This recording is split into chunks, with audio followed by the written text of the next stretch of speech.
Speaking at a weekly press conference on Monday, St. Lucia's External Affairs Minister Alva Baptiste addressed several foreign policy issues.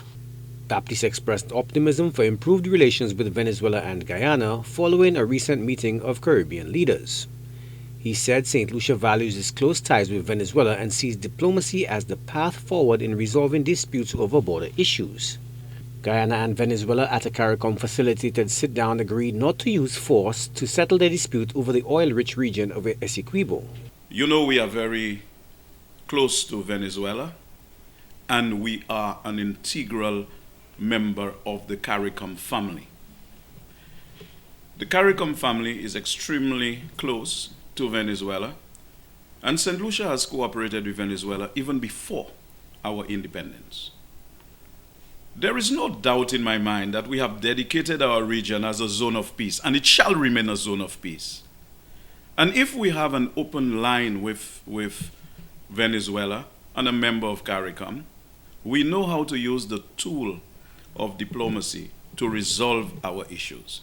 It is on the basis of that I had absolutely no doubt and no fear about any invasion, any use of force. I was never concerned about that because I felt that there was this understanding and there was that relationship in our region to permit a resolution without the use of force. Baptiste also responded to opposition criticism over the government's outreach to non-traditional partners, saying it is simply following through on foreign policy goals stated in its election manifesto.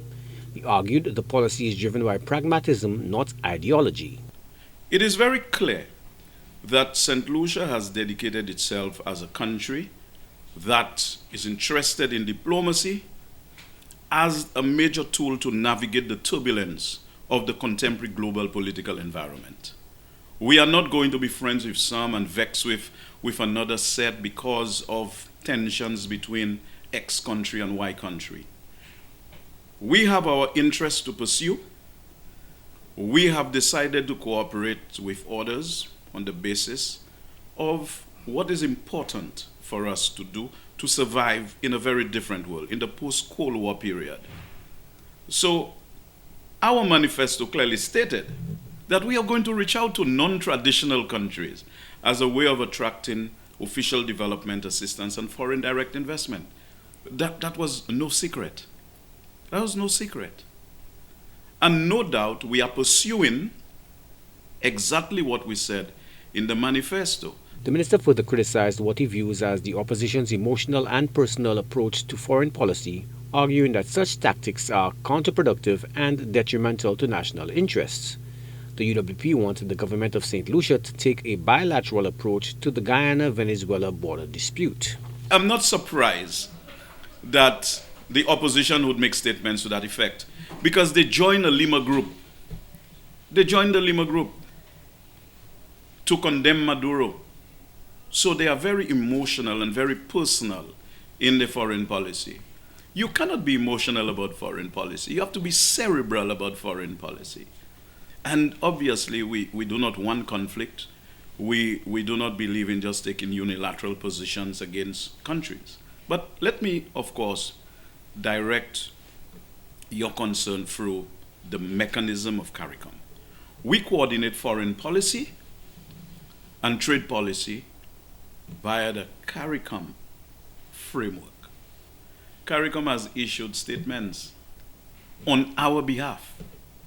So we choose sometimes, if there is a pressing need for us to make an independent statement, we can. For example, the Israeli-Palestinian conflict. You have not heard St. Lucia make an independent statement, but CARICOM made a statement when the conflict started, and of course, another statement. So there are times we have to be tactical in terms of how we engage in such global conversations. On recent air services agreements signed with countries like Qatar and Rwanda, Baptiste said they are aimed at boosting tourism from new markets but will take time to yield results.